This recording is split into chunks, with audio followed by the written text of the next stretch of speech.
All right, folks, you clicked on this video because you're curious about this dark lilac, and it's gonna be a little bit different style of video here. If you're just curious about the ink and how it compares to the new and the old, we got timestamps below, you can skip ahead, but there's a whole backstory, and it's really pretty compelling and interesting, so I wanted to share all of that. So if you're interested in the backstory of why this ink matters so much, we're gonna get all into it here. If you're not familiar with me or anything that we're doing here, I'm Brian Goulet, founder of gouletpens.com, and I've been involved with LAMY for over a decade. Now, let's be real, fountain pens are not necessarily the most newsworthy things, but of my 14 years of doing this, I gotta say that this has probably been one of the craziest weeks in terms of things that have been going on in the pen world that I've probably ever seen. It was also crazy when the originally came out in 2016. So it's really interesting. I hope you find it interesting. It was so compelling that a New York Times reporter actually wanted to write an article about it, and that's just kind of crazy. I'll share more about that in a minute, but stick around. It's pretty compelling.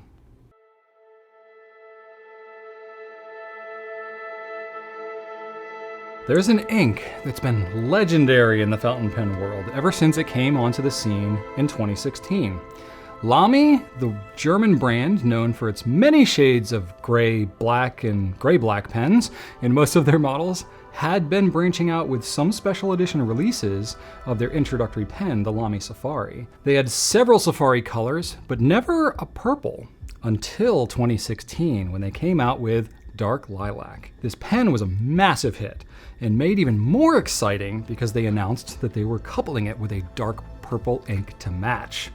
The pen community got hyped, and when we launched the pen and ink at gouletpens.com that April, it actually crashed our website because of how many people were trying to buy it at the same time. Now, at that time, we didn't know how many pens or how much ink that they'd be producing, as it was, of course, a special edition. And that's just how it goes for these things. The pen stuck around for a good 9 months or so, but the ink, sadly, the ink was in higher demand than anticipated, and we only saw one small restock after that initial sale, and many, many people were left wanting. The ink was a big hit with those who got it, and because demand outpaced supply so much, it became sort of a legendary ink, coveted by fountain pen enthusiasts the world over. As the years have gone by, the community's continually asked for them to bring this color back, always hoping but never truly expecting that it might come back. Secondhand sales of the ink gradually got more and more expensive, with sales on eBay going for as much as $300 a bottle when it was originally just $12. Clearly, there was still demand for this ink. At the start of February 2024, LAMY released a special edition ink called Blackberry, and some speculated that it might be a rebranded Dark Lilac, maybe? I think we were all just hoping that it might be. Once I got that ink in my hands, it was clear that this was intended to be a different ink. And okay, this just is what it is. But then just a week or two later, a couple of images started to pop up on Instagram of people who bought Dark Lilac at brick and mortar stores in Europe. Did they just stumble on a find of a lifetime from a retailer who still had the original ink? Or was LAMY actually bringing the ink back due to popular demand, and somehow word just hadn't gotten out yet? The speculation started to fly, and before long it was confirmed that this wasn't bottles left over from the original batch. LAMY was actually bringing Dark Lilac back. Oh, the sheer joy!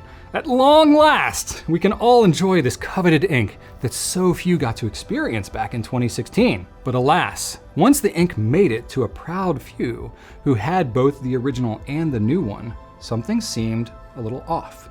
The color wasn't exactly the same. The pen community is now conflicted, confounded, and looking for clarity on what exactly this ink is. But no word from LAMY had yet been released. It wasn't on retailers' websites, and speculation started to fly. After a week or so of some very excited conversations online about this whole situation, word from LAMY officially came out. They were bringing back Dark Lilac. This ink is legit, and it's going to be widely available very soon. That's great news! But what of the color? It's slightly different. Did LAMY know this? Did they even care? Emotions took over, and passionate members of the community had questions and they needed answers. Several people reached out to LAMY Germany directly, and it was eventually confirmed that LAMY definitely wanted to bring back the original color. But after 8 years, one of the red dye components required for the ink had been discontinued from their supplier. The original formula was no longer possible. If they wanted to bring back the ink, they would have to reformulate it and try to get it as close as they could to the original. And that's what they did. And not just as a special edition either. Dark Lilac is now gonna be a regular ink in their lineup. LAMY admits that they underestimated the anticipation and excitement around this ink and unintentionally missed out on a formal announcement of this re-release. There was no conspiracy, there was no ill intent, no disregard for the community. They just goofed up on the communication, and they've apologized for it. This is all information that I've been uncovering myself over the last 3 or 4 days, and I've been working to get official word from my own LAMY distributor here in the US, as I'm an authorized retailer. Now, I was fortunate enough to get my hands on a bottle of this precious new ink just a few days before its release in the US.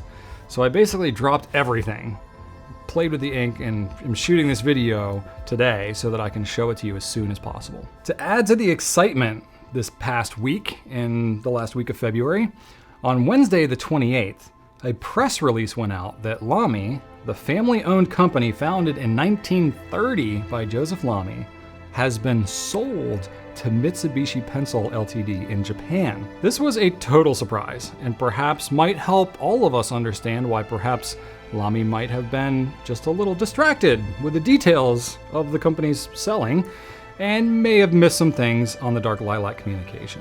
Unfortunately, I don't have anything to share about the sale because I learned about it just as you did in the press release. But my initial reaction to it is pretty positive. Mitsubishi Pencil is behind the Uniball brand, one of the most popular ballpoint and rollerball pens, second only probably to Pilot. Now, to see the sale of LAMY to a long-established pen brand with a desire to grow seems like it has a lot of reason for optimism. We'll just have to see how all that unfolds as time goes on. And then to make matters even more exciting, all of this was unfolding and it caught the attention of a reporter with the New York Times, who then actually reached out to me. As this has all been happening, I've been communicating with the reporter so that he could understand this passionate, exciting fountain pen world that we all love so much. And when that article publishes, I'll include it in the video description. This is literally all happening at the same time. The fact that the community enthusiasm around one ink color can warrant the attention of a major news outlet is kind of amazing to me, and I hope that it'll bring more exposure to fountain pens to the New York Times readership. So there you go. That's the backstory. Thanks for hanging in there. I know it was a bit to wrap your head around. Normally there's not this much excitement around one color of ink. This is pretty special. So what I'm looking to do today is give you a comprehensive comparison of the original Dark Lilac from 2016 and the re-released Dark Lilac in 2024 that'll be available going forward. So here's what I'll be covering in this review. I have 3 different papers, the main one being Rhodia 80-gram dot pad paper, which is what we standardize for all of our ink reviews here at Goulet Pens. I'll go through and I'll show you the new ink and its properties, then compare it to the original. I'll be testing for dry time, water resistance, shading, and sheen. I'll also be doing some writing samples on 52-gram Tomoe River white paper, which should really make that sheen pop since it's such an ink-resistant paper. And then lastly, I wrote on Leuchtturm 1917 80-gram ivory paper, which is a bit more absorbent and should make the inks look maybe a little darker, being that it's off-white. All right, so let's start off with the new Dark Lilac, the 2024. The dry time on this one is actually pretty decent, especially with as dark and a saturated a color as this, you know, and a heavy sheener. Definitely like it tends to dry closer in the 15-second range, but you know, because it's got that sheen, you can get a little bit of smearing kind of after that, especially on a paper like this Rhodia.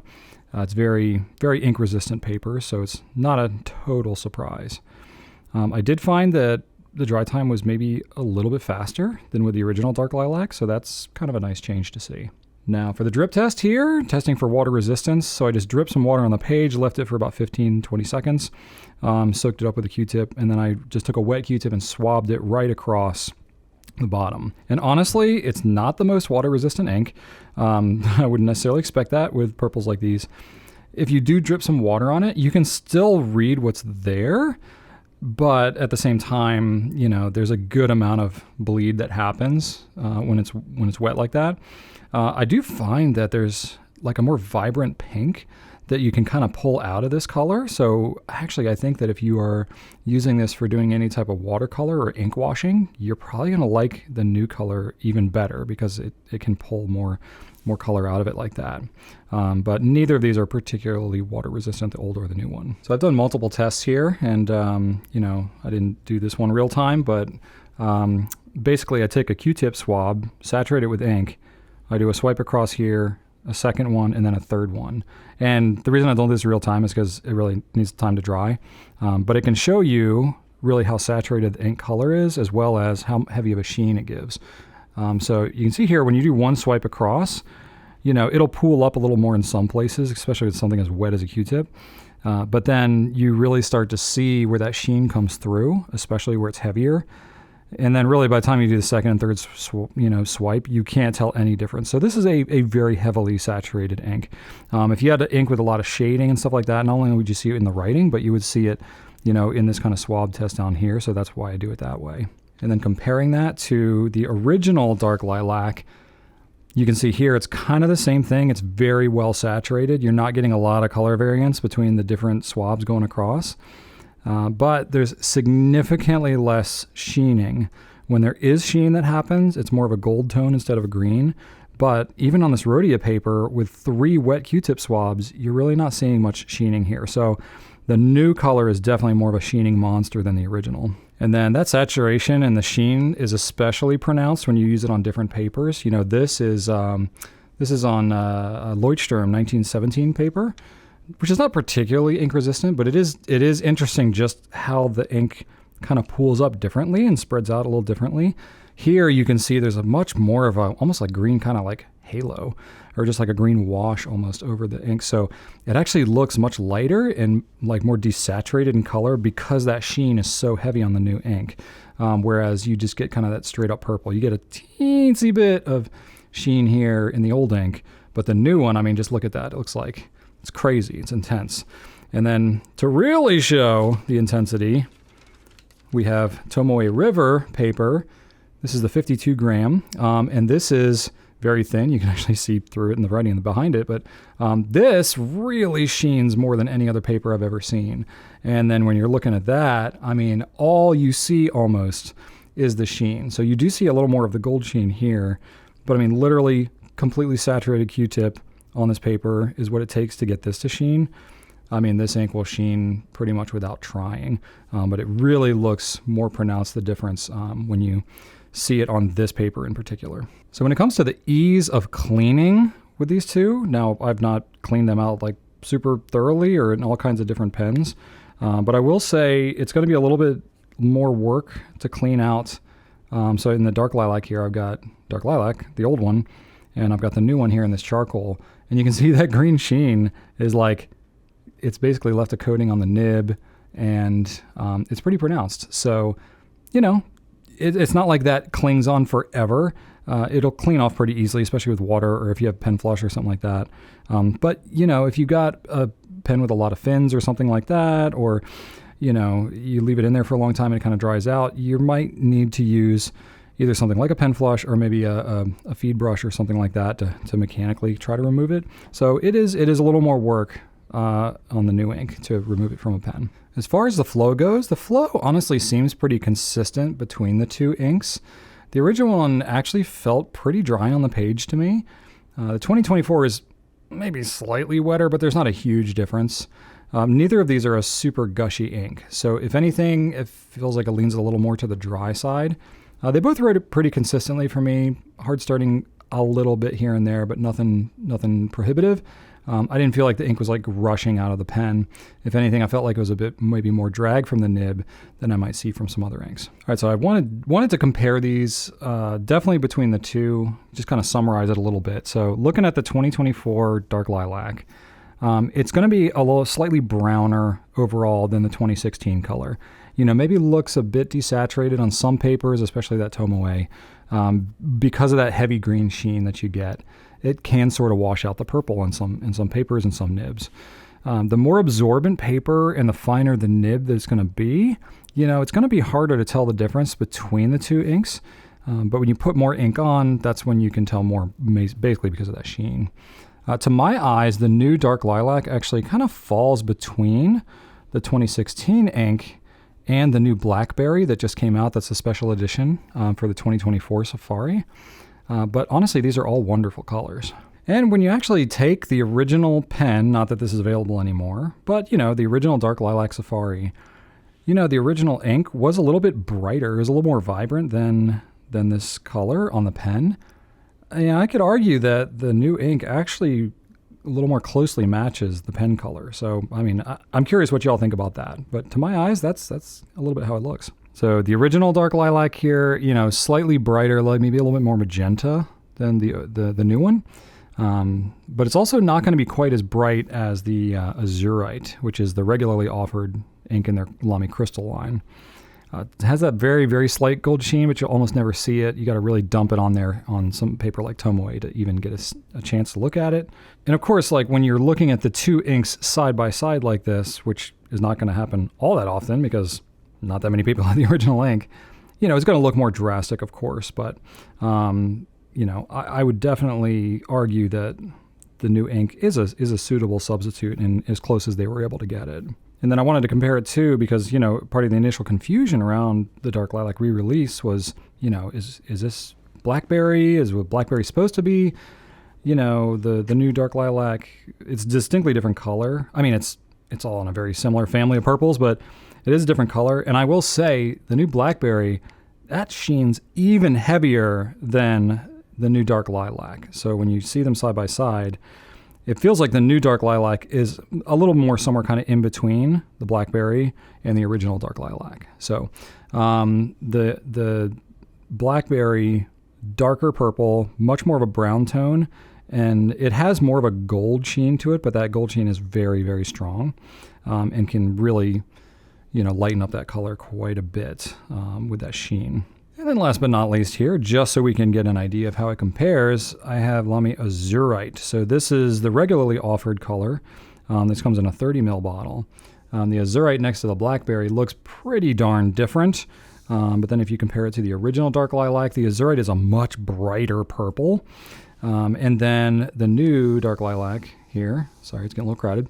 The new Dark Lilac is not nearly as vibrant as the Azurite as well. So I would say if you want a really vibrant purple ink, especially coming from a LAMY, Azurite is going to be your ticket. And then, the original Dark Lilac's not available anymore. So Azurite's going to be the brightest. New Dark Lilac is going to be more subdued than that. And then Blackberry is going to be even darker than that. So that's kind of the order. And then it's worth mentioning the bottles, they look identical. So much so I had to create my own beautiful labels to tell them apart. But cap and everything's exactly the same, bottle shape, all that kind of stuff. So if you do have the old and the new, you're gonna need to label them. So now that I see how the new Dark Lilac falls in line with the other existing LAMY purple inks, I'm feeling a couple of different things, and you tell me if you feel similarly. Now I can't sit here and tell you in good conscience that it's the same exact ink. This is exactly what you've been waiting for if you missed out on the original ink. To the casual observer, it's a dark purple ink, and sure, it looks pretty darn close. But I'm a pen nut myself, and I know, and you know, that these subtle differences can make or break an ink for us. We currently have around 120 purple inks on gouletpens.com, and it's the subtle differences that distinguish all of them. Now, 2024 Dark Lilac is a different ink than the 2016. And we're just gonna have to accept that. The exact original formula of Dark Lilac is no longer possible. Now, I believe LAMY when they say that they did their best and they were trying to get as close to the original as they could. I don't fault them for the variance in the color. I've seen this happen with other ink brands where a raw component changes or maybe that component's not available anymore and the color shifts a bit based on a given ink. This isn't totally uncommon. It's just really on display here for LAMY with this Dark Lilac. Now, to LAMY's credit, If they were trying to capitalize on the legacy and demand of this original dark lilac color, they would have made a big fanfare and announcement of the ink well before the release, gotten everybody all hyped up about it, and then downplayed the variance from between the new formula or the new color and the old color, or they might just have outright denied the variance. But they actually did the total opposite. They didn't have any fanfare at all, and arguably waited too long to make any public announcement about the re-release. And when they did announce it, they immediately disclosed the color variance and why it happened before the ink was globally distributed. Now, they certainly haven't been perfect here, but they seem pretty genuine in this whole endeavor, and I really appreciate that. As I wrap up this video, I really want to thank everybody in the pen community who has such excitement and enthusiasm around this ink and just around fountain pens in general. After having been in this business for over 14 years, it never ceases to amaze me how passionate this community is. It's my honor to get to be a part of that and to serve you all with content like this. As one final shameless plug here, you can find the new Dark Lilac at gouletpens.com and get a little piece of fountain pen history for yourself. You can also find the other inks that I mentioned here, except for the original Dark Lilac, of course, as well as other pens, paper, and plenty of other ink colors at gouletpens.com. Thank you so much for watching, and right on.